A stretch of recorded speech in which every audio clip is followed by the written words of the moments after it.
What's going on, guys? Colton here with Twigging Timber Outdoors Monkey Tackle Box, and here we're going to tie probably one of the easiest terrestrial patterns, and this is going to be modified to represent anything that's falling around here mid-August and end of August here during the hot months of summer. We're going to take a look at one of the easiest ones, like I said. First off, we have an Umpqua size 10. This is a down eye, heavy wire, 3x long, nymph hook, streamer hook, whatever you want it to be. Because what we're going to use today is foam, and that's going to keep anything you want to throw afloat. So this comes in some of your Lucky Tackle boxes, and we're going to be starting off with that hook, tying with Danville's 140 denier, or any, and this is in brown, but it can match whatever foam you want to throw, whether you want to create a black beetle or a green grasshopper or anything else. I like to try and match my foam, if anything. So I'm going to start by creating a thread base just down the shank here. I'm going to snip my excess now. That way it's a nice, clean, tidy. And I usually stop around the barb. And I like to leave a little bit of room behind the eye of the hook there. All right, first things first, I have about 4 pieces of peacock herl that I've snipped the brittle tips off to flush, and I've got it held in a hackle-style plunger-style hackle pliers. And what I'm going to do is I'm going to take them in my left hand. I'm going to now tie them in, heading down the shank. There we go. And I will snip the excess off here.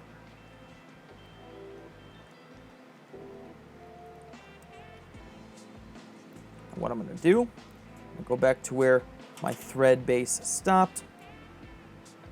And I'm going to take and create a little angle with my thread going forward.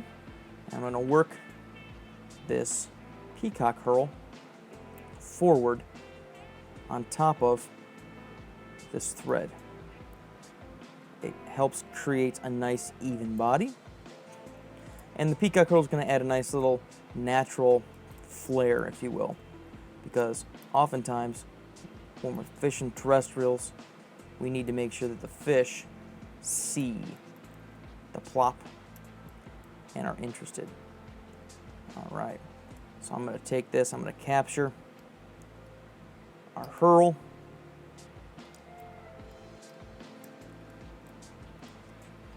and just snip the excess off.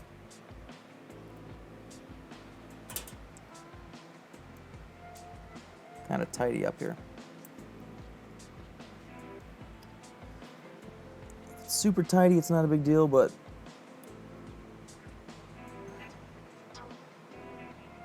we want it to look pretty, right? All right, so got our peacock herl underbody. One of the key and operative pieces for our fly right now is going to be a piece of foam. I like to use 1 mil, and I've shaped it to be about as narrow or as thin as the distance between the hook point and the shank of the hook, and I've tapered the back end kind of like a natural, if you will. And what I'm going to be doing is I need to kind of take the distance between the point and the back end of the hook, and I'm going to try and mimic that in the distance this sticks off of the back, if that makes sense. And then what I'm going to do is I'm going to hold the foam on top, loose wrap, a second loose wrap, kind of get it situated and draw straight down, fixing the foam as it tries to turn on us to make sure that we're as close to on top of the fly as we can. There we go. See, it still wants to turn on us, and we're going to remedy that in a second here. So what we're going to do now is we're going to take a tiny, tiny, tiny bit of super glue, and I'm going to put it on the peacock herl between the foam and the underbody. Kind of push it down, make sure it's flat, push it down, and then as I push down, I'm going to create 2 small segmentations. Same process as before. I like to do one, and then draw down. I'm going to do a second, and draw down.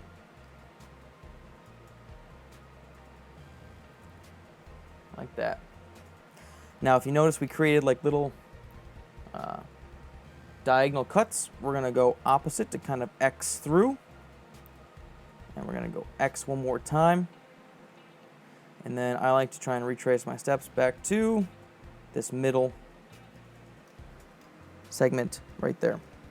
Now, time for our wing. I usually like to tie this with some action, believe it or not, the stuffing for a teddy bear or whatever. But instead today we're going to be using some elk hair. Why? Because a lot of people like to see people tie with hair. I don't see why. It's usually more trouble than it needs to be.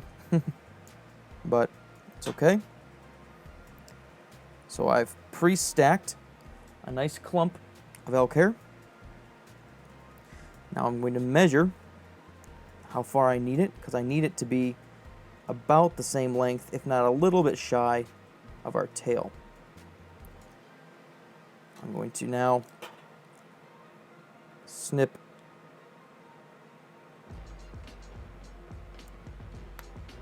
the majority of our hair as close to, but with a little bit of wiggle room from where I'm going to tie this in.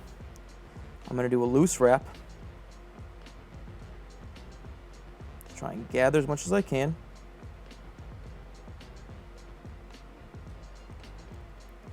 And with making sure that it's not going to curl as I draw it down.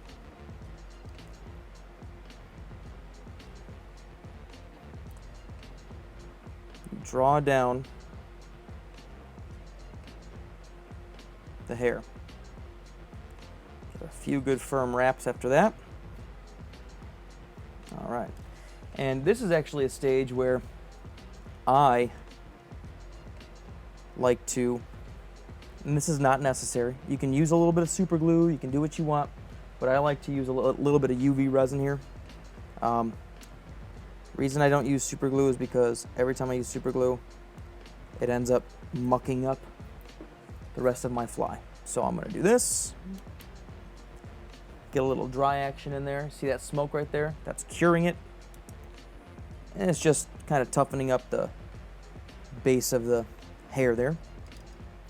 Now what I'm going to do is I'm going to take this front part here, I'm going to fold it back over top, and I'm going to do the same process as I did for the rest of the body. 1, 2, and you can give it a good tug, pull down on it, create that front body there. And this part I'm going to cut a little shorter, like that.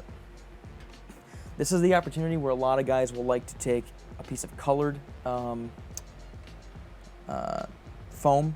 and add an indicator there, and that's okay, but I fish small enough streams where I don't need an indicator to be able to see it. And ideally also, I don't know if you can see this, but this isn't the perfect tie. Right about here, like I was telling you, I was trying to avoid this wing coming over on the side. It's not going to be a big deal when you fish it because you can see the profile's pretty good, but just the perfectionist in me is not overly happy with that, but that's okay for today. Now we're going to add some legs. You can use colored legs, you can use striped legs, you can use bug legs, whatever you want, but today I'm just going to use straightforward little rubber legs, and they aren't even special multicolored ones or anything, but I like to measure up the length of the body with the legs, and then give 1, 2 wraps, and then same deal on the other side. Measure length of the body. 1, 2, and then while they're both on, there we go. Now I'm going to shorten these front pieces here. 1, And one, I like to pull them back a little bit, like this, and give it a few more wraps.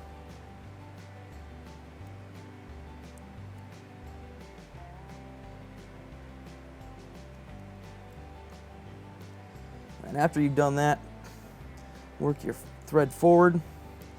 I personally like to use some larger hackle pliers now, or you can use just your fingers, but for me it makes it easier. Pull these legs back and just do a little squeeze for a second so we can do a whip finish. 4 or 5 turn, sorry about that, whip finish.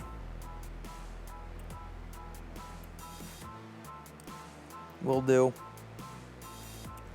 And all that I'm going to do now is add a little bit of resin or head cement to the front, the underside where the wraps are, and that's your fly.